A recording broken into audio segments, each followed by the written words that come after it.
Okay, we're recording from my frigid classroom. And this is the homework review for the assignment on simplifying higher order roots. And the reason I'm recording this video instead of just doing an in-class homework review is because we have an early release day scheduled on the A-Day, and because the class period is so much shorter, I wanted to make sure that I give you the opportunity for a more in-depth homework review without having to eat into our shortened class period.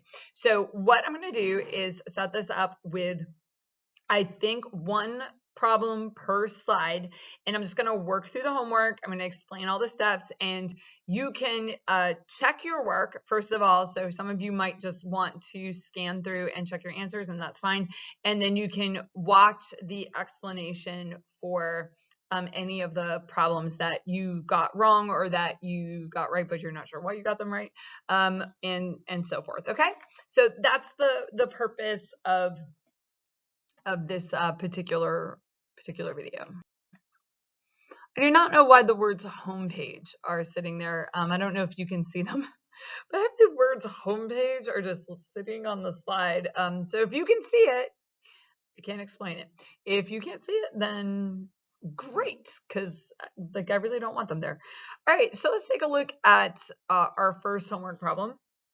And this is the square root of 20x to the third.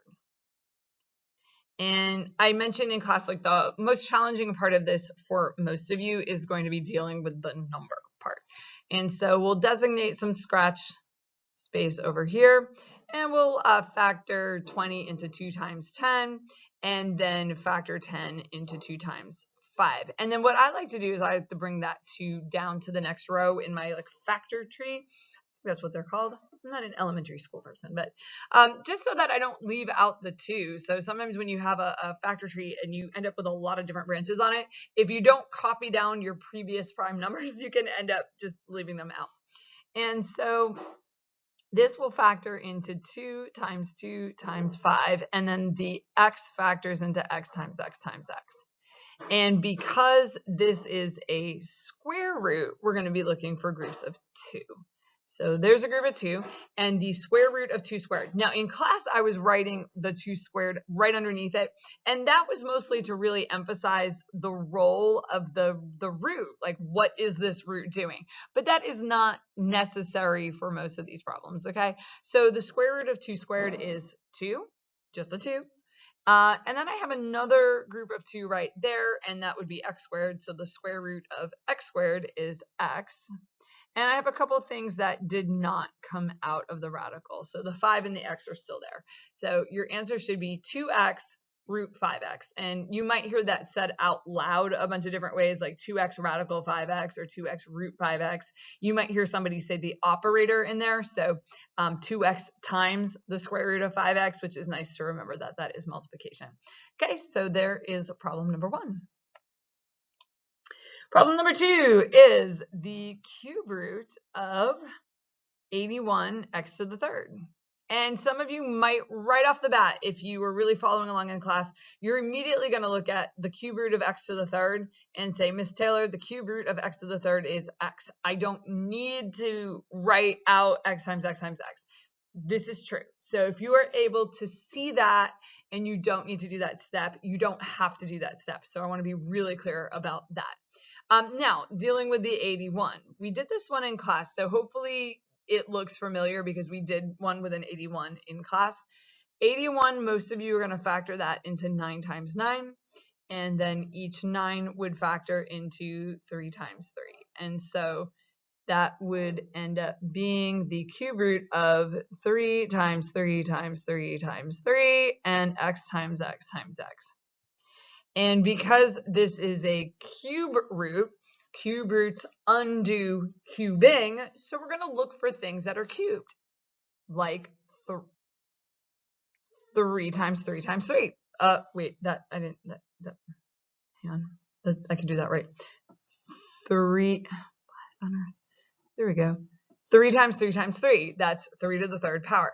And again, the reason we're looking for things raised to the third power is because we have a cube root there. We have a third root, so that's what it undoes. It undoes to the third power. So that's why that's what we're on the hunt for. And here we have an x to the third power.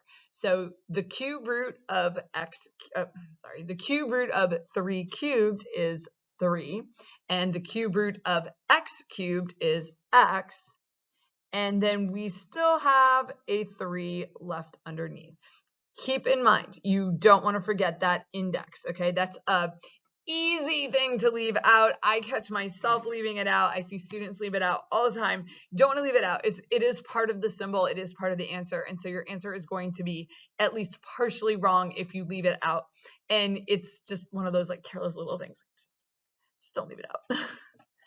All right. Third problem, we have a pointer run. We have the square root of 50x to the 5th. Okay, and so I'm going to come over here and do a little scratch work. So 50, I'm going to look at that and say that's 2 times 25. Now, you might look at that and say, Miss Taylor, I saw 5 times 10. That's totally fine. Remember, the thing about prime factorization is that once you're done with it, we should all land in the same place. So my 25 is going to factor into 5 times 5, and then I don't want to forget that 2. So if you started with 5 times 10, then you might have factored the 10 into 5 times 2, and no matter how you do this, you should end up with 2 5s and a 2. So looking at my radical, the 50 becomes 2 times 5 times 5, and then I have 5 x's. And don't forget, that is a square root. So if you don't see the index is a 2, which means we're looking for groups of 2. Well, here's a group of 2 right there. The square root of 5 squared is 5. The square root of x squared is x. Now I have another one. I have like 2 x's there. So you could write x, but none of us do that because it's weird and a waste of ink. So x times x would be x squared. And then we do have a couple of things that did not come out. So we have a 2 that's left, and we have an x that's left. So we have 5x squared root 2x. And you don't need to put the index in this one because it is implied to be a 2.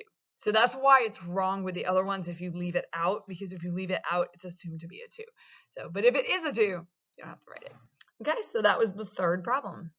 Moving on to our fourth problem. Our fourth problem is the cube root of 32a to the 5th. Gonna need to do some scratch work on that 32. So lots of different ways you can break down a 32. I think most of you would probably do 4 times 8, but some of you might do 2 times 16.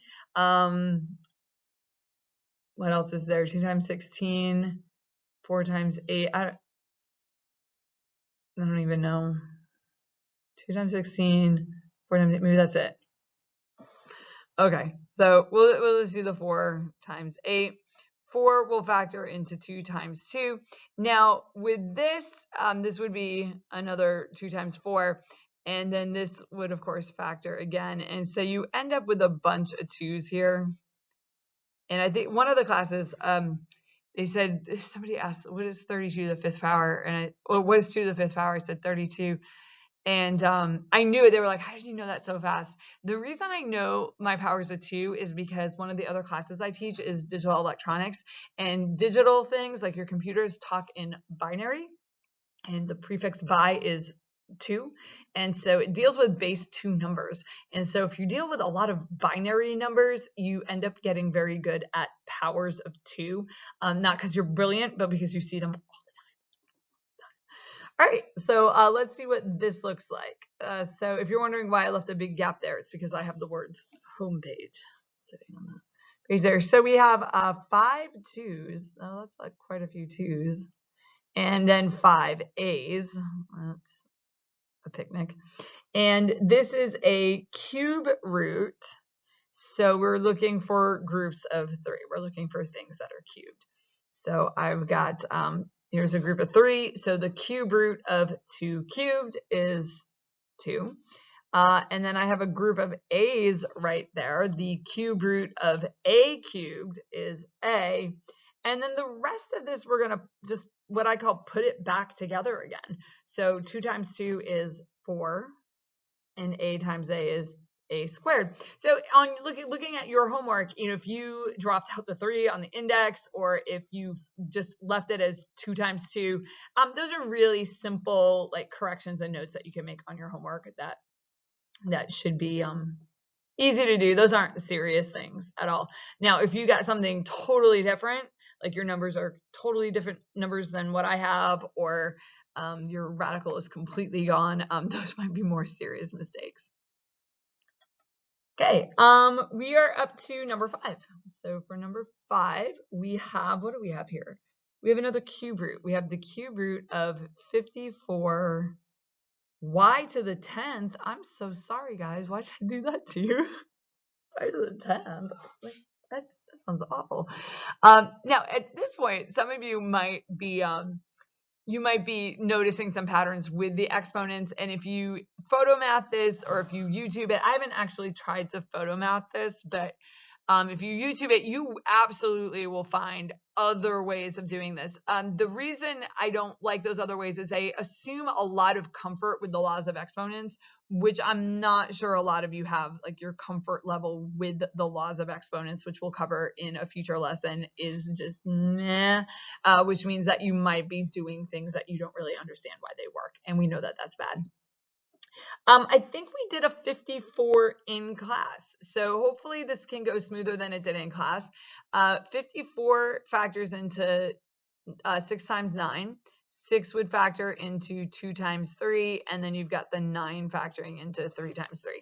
So, and something to note too is, while some of the numbers on your homework get a little bit big, numbers that are going to be on your tests are not going to be super big, and there's really a limited number of numbers that we can use that work well with this kind of problem. So if you do enough practice problems, you're probably going to see like all of the numbers. All right, so we got this gigantic cube root. So we have 2 times 3 times 3 times 3, and then a ton of y's. 1, 2, 3, 4, 5, 6, 7, 8, 9, 10. And I know I did this in class. 1, 2, 3, 4, 5, 6, 7, 8, 9, 10. That little check there is just to make sure that I have not left something out, because it's easy to do when you have to write out 10 y's. Okay, so what does this look like? So this is a cube root, so we're going to look for things that are cubed. And I see here 3 cubed. So the cube root of 3 cubed is 3. Here's a group of 3. What happened to my 3? Well, that's weird. Okay, I have a the cube root of y cubed. And then I have a couple more of them. So I have another y, and then I have another y. So I end up with 3 of them. So you end up with 3 groups that are coming out. So it would be y times y times y, which is going to be y to the 3rd power. And then we have a few things that did not come out. We have a 2. And then way down the other end, we have a y. So this would be 3y to the 3rd power times the cube root of 2y. And notice here, you've got the little numbers floating on here. This one is the exponent on the 3, and this one is the index on the radical. If you have a square root, you really want to be careful about how far that moves over, because that 3 can end up looking like it's in the position of that 3. Just need to be careful about that. Okay. Next problem. Oh, a 200. Oh, thank you, Miss Taylor, so much for giving me a 200. That is what I wanted to see on my homework. Said literally no student ever. All right. That's called you're running out of ideas for numbers to put in your homework, so the numbers start getting bigger. Sorry. All right. Well, let's go ahead and tackle that 200. It's not going to tackle itself. So you know that 200 is an even number, so you might go like first for the 2 times the 100. Okay, and then this could go several different ways. I'm going to stick with the 2's and say, okay, well, 100 factors into 2 times 50. And notice that I am continuing to bring down those 2's. 50 is 2 times 25, and the end is in sight. So we have 2, 2, I have another 2, and then the 25 factors into 5 times 5. So regardless of the path you take to get there, the 200, the prime factorization is 2, 2, 2, 5, 5. So you should have 3 2s and 2 5s. Awesome. The variable part, not going to be a problem. So here we go. We have 2 times 2 times 2 times 5 times 5. And then we're going to have 6 A's. 1, 2, 3, 4, 5, 6, and 7 B's, which I have a feeling I am going to run out of space. That is 5 B's.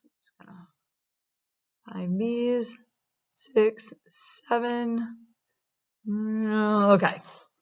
It's a little dodgy. And this is a square root, so we are going to be looking for those groups of 2. I have a group of 2 2's, so the square root of 2 squared is 2. Here I have a group of 2 5's. The square root of 5 squared is 5. Now that is multiplication, okay? We're like only dealing with factors here, so this is all multiplication. I have a bunch of groups of A's here. So I have an A, the square root of A squared is A. And then I have 1, 2, I actually have 3 groups of them. So we'd have A times A times A, also known as A to the third. And then for the B's, we have a bunch. So we have a group of B's. So there's the square root of B squared. And I end up with 1, 2, 3 groups of those. And there's a few things that are still stuck underneath there. We have a 2. And way down at the other end, we have a B. Now, there's one more thing you should do. You should not leave that as 2 times 5. That's just weird and silly, okay? Not that there's anything wrong with being weird and silly. I'm a big fan of weird and silly, but let's just go ahead and multiply the 2 times 5 and get a 10. So if you left it unmultiplied, say, yay, I am weird and silly. And also, I should just probably go multiply the 2 5. Okay, so that's 10, A to the third, B to the third times the square root of 2B. That looks fantastic. Now we get to the real fun part. We get to these negatives. The negatives are such a joy. So this next one is the cube root of negative 250 x to the 6th, y to the 5th. Now, here's just what you should do. If you know you struggle with the negative numbers, okay, do what you can with the x and the y. Like, you're always going to play for partial credit. And if this were a multiple choice question, you can probably eliminate some of your answer choices just by doing the part with the x and the y's. You could probably even ignore that. And instead of 4 answer choices, you might get it down to 2 answer choices just using the x and the y. And then you could take your best guess from there. And that kind of thing is what separates good test takers from people that just say, I don't know what to do with the negative. I'll just bubble in a C. Like, do the part that you can do and then take a look at how that impacts the rest of the problem. So with that negative 250, okay, 250, I'm going to go, I don't even know what I want to do. I'm going to go with negative 2 times 125. I'm not even sure that's the best way to do it. You might do like 25 times what, 6, I think. 2, 3, 4, no, times 1, 2, 3, 4, 5, 6, 7, 8, 9, 10, 25 times 10. Oh my gosh. If in my defense, it's like almost 5 o'clock and I haven't left work yet. 25 times 10. Okay, might be a better way to do it. Anyway, this is going to factor into 5 times 25. And then that is going to factor into 5 times 5. Okay. Now, this is the part where it's just, this can be a little tricky. So we're looking for things that are cubed because this is a cube root when you look at the original problem. And we'd like to be able to get something out with this number here. So if you look at this, you can have one negative and you can make it the 2 or make it one of the 5s, but that doesn't, you could end up with like the 5 on the outside and it wouldn't be wrong. So if you did this and you took the 5 out with the group of 5 and you left a -2 in, I can't really mark you wrong for that, okay? But what is probably a better way to do it is this way. Go and make all 3 of the 5s negative, because a negative times a negative would give you a positive, and then that other negative would give you the negative back again when you multiplied it in. And so what that will allow you to do is get the negative on the outside of the radical instead. Okay, but if you did not do that, I don't want you to for 1 second to think that you did something wrong. 4, 5, 6. 1, 2, 3, 4, 5. Okay, so it's a cube root. So we're looking for groups of 3, and there's my group of 3. And again, the reason I'm doing that is to get that negative on the outside, because I'd rather have the negative on the outside than on the inside. But you know, if you just took the 5 out and you left it with a -2, you can make a pretty good case for your answer is just as simple. And then somebody could make a case backwards saying, no, you could, you know, it's simpler for the negatives on the outside. We're just not even going to have that discussion. Okay, I have a group of 3 x's. Oh, look, I have another group of 3 x's, so that'll give me 2 x's. So x times x is x squared. And then I have a group of 3 y's. The cube root of y cubed is y. And then I have left underneath a 2 and a y squared. Okay. Yay. Moving on. Knock out the rest of this homework. What are we up to? Number 8. So number 8 is the 4th root of 64 x to the 3rd y to the 6th. Now, at this point, some of you are really going to start to notice patterns here. So you're going to look at that x to the 3rd and say, I can't get a group of 4, because we know we're looking for a group of 4 because it's a 4th root. So I can't get a group of 4 out of that. And then with the y to the 6, you can almost picture them. You're like, I'm going to get one group of 4 and I'm going to have 2 left over. Miss Taylor, do I really need to write it all out? No, you don't need to write it all out. Just make sure that you are getting the problems right, because even if you're making those connections, if you're still doing something else that's wrong, like that's not really a great payoff. So let's tangle with that 64, okay? 64, a lot of you are going to do that in 8 times 8. And then each 8 would break into 2 times 4. And your 2 part is done, but your 4s can break up even more. And that is actually 2 to the 6th power. It's another one of those powers of 2. So what we have here is 2 times 2 times 2 times 2 times 2 times 2 times x times x times x times y, 3 y's, 4 y's, 5 y's, 6 y's. Okay, so we have, what do we have going on here? It's a 4th root, so we're looking for things raised to the 4th power, because that's what this radical undoes. So right here's my group of 4. The 4th root of 2 to the 4th power is 2. As I mentioned before, like, you can tell at the beginning, x to the 3rd isn't going to get you, I don't know what's happening with my 2 there. That was super weird. You're not going to get 4 x's out of that. So if you just wanted to not bother expanding that and just leave it as x to the 3rd, totally fine. I do have a group of 4 y's though. And what that leaves me with is the 2 times 2, we can put that back together again and get 4.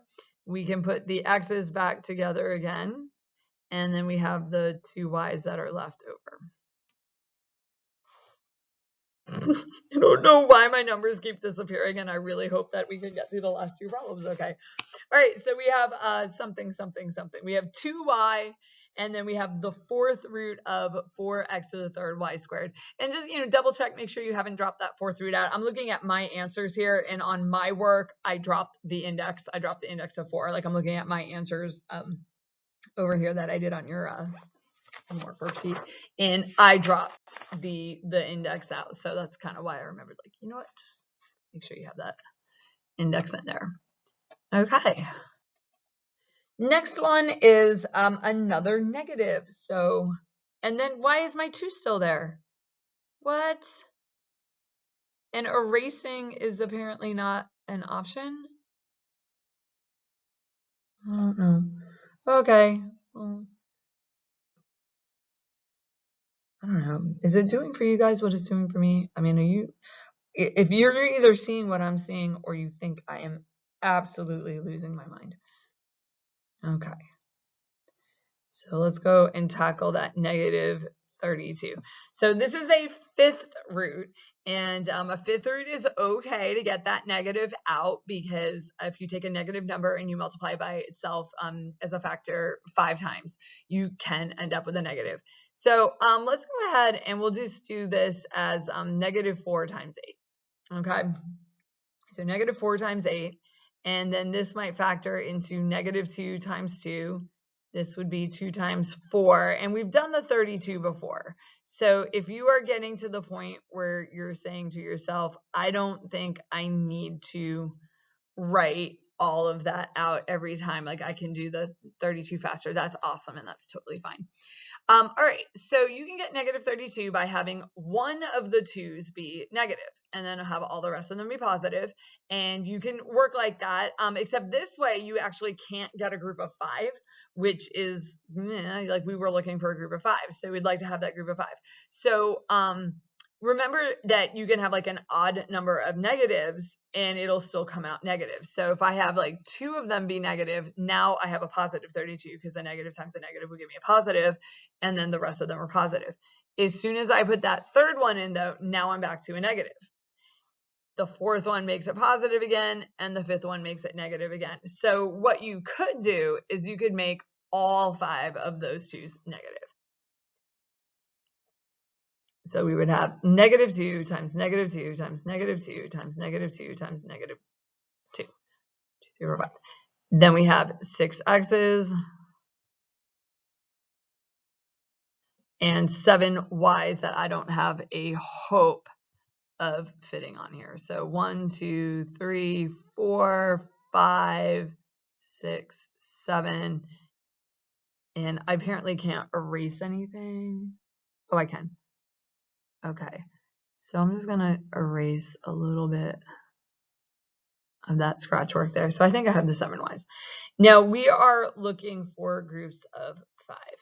And there's my advantage right there, because with the group of 5, I can take all of them and they can all be negative 2 and we're good. With my x's, I can get one group of 5. I will have one x left over. And I am sure some of you are noticing, like, I could just do 6 minus 5, and that'll tell me, I can get one group out, and then I would have one left over. And you're probably even thinking the same thing with the y's. Oh, I can get one y out, and I'll have one left over. So, or 2 left over. One group out, and then I would have 2 left over. And then this would be xy squared when you put it back together again. So I'm sorry I had to erase some of that. The scratch work is a little bit out of control. Also, my computer's kind of weird. Okay, so negative 2xy, 5th root of xy squared. And my work on this, on my personal scratch work here, I actually did it a different way. I used the laws of exponents. So if that is something that works for you and you're comfortable with the laws of exponents, especially once we cover the lesson on that, certainly welcome to do that. All right, let's do this last problem.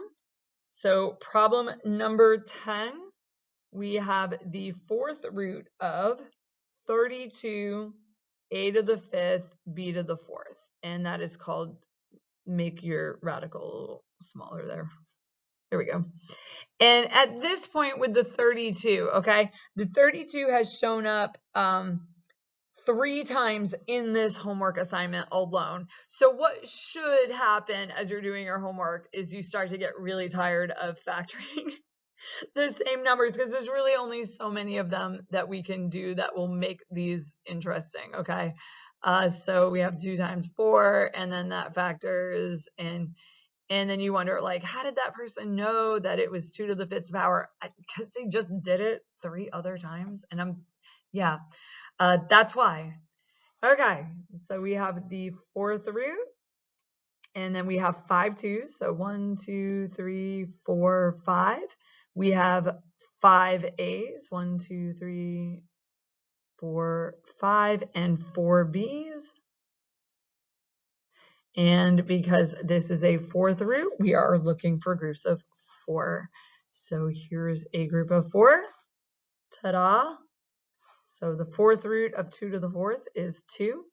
I have a group of 4 A's right there. And I have a group of 4 B's. And then this will be the fourth root, and whatever didn't come out, we have a 2 and we have an A. And ta-da! So there is all of your homework. So I hope that that really helped. That took about a half an hour, and that was with all 10 problems with the scratch work and the explanation. So what I have told some of you is that I would expect you to work on your homework for about 30 minutes. If it's taking you a lot longer than 30 minutes, then and you're not doing the explanations, you're just needing to write it out. So 30 minutes every other day should be manageable. Okay, that shouldn't be an overwhelming amount of work, and it does give you that practice. And what I want you to do if you're watching this video is let me know if you're getting kind of the same part of the problem wrong every time. So you're getting the number part wrong, or you're leaving something out, and there's some piece of the process that you don't get. I do expect the negatives to give you a bit of a harder time, but you should be able to make a fairly good attempt at it, even if something goes a little bit wrong. And remember that you don't need to get all parts of all the problems right all the time in order to demonstrate that you do understand the concept. And that's what we're going for. So I hope this helps. Please let me know if you have any additional questions, and I will do what I can to address those questions. All right. I hope you have a good one.